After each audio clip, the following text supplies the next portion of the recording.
Daniel, don't Who do you disrespect think you are? Daniel, don't disrespect me. Can't put this strike in your face.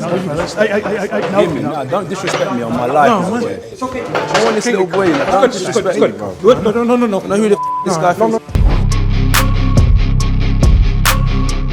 As Daniel Dubois and Anthony Joshua make their final preparations for their highly anticipated heavyweight clash on DAZN PPV this Saturday, the boxing world is buzzing with speculation about the impact this fight will have on the heavyweight division, especially in terms of the IBF title. Heading into the match, Anthony Joshua is the bookmaker's favorite to emerge victorious. Should he win, Joshua would join the ranks of Muhammad Ali, Lennox Lewis, and Evander Holyfield as one of the few boxers to secure the world title on 3 separate occasions. On the surface, this would seem like a monumental achievement, solidifying Joshua's legacy as one of the sport's greats. However, the circumstances surrounding this bout tell a different story. Daniel Dubois claimed the IBF interim heavyweight title on April 15th after defeating top contender Filip Hrgović. Later on June 26th, Daniel was elevated to full IBF champion status when Alexander Usyk vacated the title, thereby making Dubois a world champion not by direct victory over the reigning champion, but by default. To complicate matters further, Daniel was unable to claim victory in his world title fight against Usyk in August 2023. This background raises questions about the legitimacy of the title Dubois now holds. If Joshua defeats Dubois this Saturday, it will be difficult for some to argue that he truly deserves the title of a 3-time world heavyweight champion, since Dubois claimed the IBF belt by default rather than by defeating Usyk directly. Joshua's potential victory would lack the significance that comes from dethroning an undisputed champion. This sentiment is echoed by former super middleweight champion Carl Froch, who suggests that a win over Dubois would feel hollow, given that Joshua would essentially be claiming a title from a fighter who did not win it in the traditional sense. It's worth noting that Joshua himself lost to Usyk, the previous IBF title holder, making a victory over Dubois seem less meaningful. For Joshua, the best possible outcome following a win would be to hope for Tyson Fury to defeat Alexander Usyk in their December 21st rematch. Such a result could pave the way for a highly anticipated all-British showdown between Fury and Joshua next year, where the two would vie for the title of the undisputed heavyweight champion of the world. Conversely, if Usyk wins the rematch, it spells trouble for Joshua, considering he has already suffered 2 losses to the Ukrainian champion. On the other hand, a win for Daniel Dubois this Saturday could be a game-changer for his career. A victory over Joshua would not only enhance Dubois' credibility as a top-tier heavyweight fighter, but also open doors to lucrative championship bouts against the likes of Fury or Usyk. While this matchup has reportedly attracted a massive crowd of over 90,000 at Wembley Stadium, it still struggles to match the hype and significance of the upcoming Fury-Usyk rematch in Saudi Arabia, where the undisputed world heavyweight title will be at stake. In summary, this Saturday's fight carries a lot of weight, not just for the fighters themselves, but for the future of the heavyweight division. The outcome could either reinvigorate Joshua's career or firmly establish Dubois as a major player on the world stage. Devin Haney has officially returned to training, fueling speculation about a potential December fight. The former 2-division world champion seems to have added some muscle, suggesting he's gearing up for fierce competition in either the 154 or 168-pound divisions. Haney's size and financial expectations make a move up in weight almost inevitable if he wants to continue earning the sizable paydays that he's become accustomed to over the past few years. However, Haney faces a dilemma that many boxers encounter after tasting success in high-profile bouts. The experience of securing massive purses can lead fighters to expect similar rewards for every fight. When that money isn't immediately available, they often end up in a state of inactivity, unwilling to accept smaller paydays to stay in the game. It's a classic case of spoiled fighter syndrome. If only they would remain active, even for smaller paychecks, the big money fights would eventually come around again. Unfortunately, many are unwilling to wait, potentially ruining their careers in the process.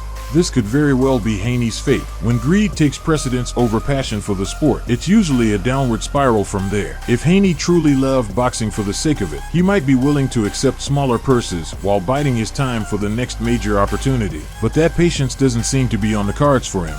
Reports suggest Haney tipped the scales in the 160s during his April 20th fight against Ryan Garcia, a weight range typically associated with 154-pounders after rehydration. Promoter Eddie Hearn has pointed out that without an invitation from Turki Alashik for one of his high-profile Riyadh season events, Haney's current purse demands are simply unsustainable. If an invitation doesn't materialize, Haney will be left with two options: wait until April for a lucrative rematch with Ryan Garcia once his suspension ends, or take his chances in the 154 or 168-pound divisions against some of the sport's bigger names. Fortunately for Haney, his size and frame make him a viable contender in both the junior middleweight and super middleweight divisions. These weight classes boast a deep talent pool filled with popular fighters, offering him the chance to earn substantial money when he steps back into the ring in December. Nevertheless, his recent actions indicate he's weighing these choices carefully. Recently, Haney vacated his WBC light welterweight title after opting not to face his mandatory challenger, Sandor Martin. The purse for that title defense was significantly lower than the earnings from his previous fight against Garcia, which likely played a significant role in his decision. Haney's move has left fans and analysts alike questioning whether financial considerations are now the primary driving force in his career. In the end, the path Haney chooses could define his legacy. Will he take the risk and move up to face stiffer competition at 154 or 168? Or will he bide his time and await a big money rematch? One thing is certain: December could mark a pivotal moment for the undefeated fighter. Unified heavyweight champion Alexander Usyk found himself in an unexpected situation today when he was detained at Krakow Airport in Poland for reasons that remain undisclosed. However, the incident was quickly resolved, and Usyk has since been released from custody. The exact circumstances surrounding the arrest remain shrouded in mystery, as the 22-0 fighter, 14 KOs, has not provided any details about what led to this surprising event. Speculation has already begun to swirl among the boxing community, with fans on social media playfully suggesting that Usyk's arrest might be related to the dominating performance he delivered against Tyson Fury on May 18th. That night, Usyk thrashed Fury so thoroughly that the British fighters seemed to be gazing at the stars by the 9th round after enduring a brutal barrage of 20 consecutive headshots.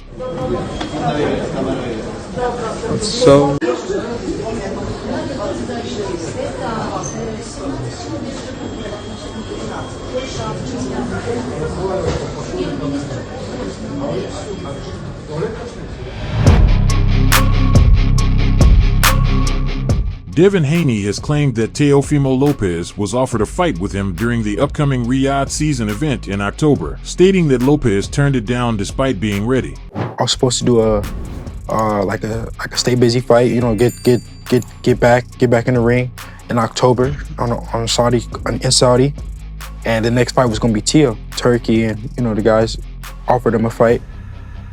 He said he's not, no. However, fans and critics alike are skeptical of Haney's assertion, suspecting it to be a fabrication. Lopez, a former unified lightweight champion, would stand to make millions by taking on Haney, about that many believe would give Teofimo a significant power advantage in the ring. Not only could this fight potentially be the biggest payday of Lopez's career, but it also has the potential to boost his star power to new heights. Despite this, Lopez has been vocal about his desire to face top-tier names like Terrence Crawford, Gervonta Davis, and Ryan Garcia, yet those matchups have eluded him so far. Given his struggles to secure any of these high-profile fights, it seems unlikely that Teofimo would reject an offer to face Haney, raising further doubts about Haney's narrative. For Haney's loyal fanbase, this story reinforces the belief that Lopez is avoiding him, fearing his skills in the ring. But for a broader audience of boxing enthusiasts, Haney's claims are being dismissed as mere posturing. After all, Haney's reputation took a significant hit following his defeat to Ryan Garcia on April 20th in Brooklyn. In that fight, Haney was repeatedly knocked down, and many felt he should have been finished in the 7th round. It was only a controversial moment, where the referee penalized Garcia without warning for hitting on the break. That spared Haney from what looked like an inevitable knockout. This point deduction gave Haney precious time to recover, preventing what could have been a much more devastating outcome.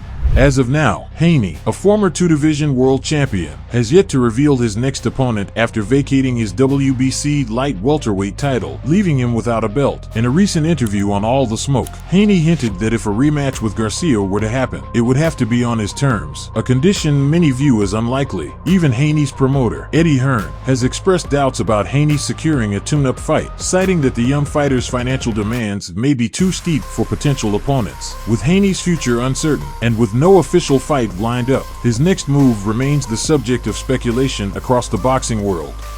Subscribe. Please like and comment. This is very important for the development of the channel. See you later.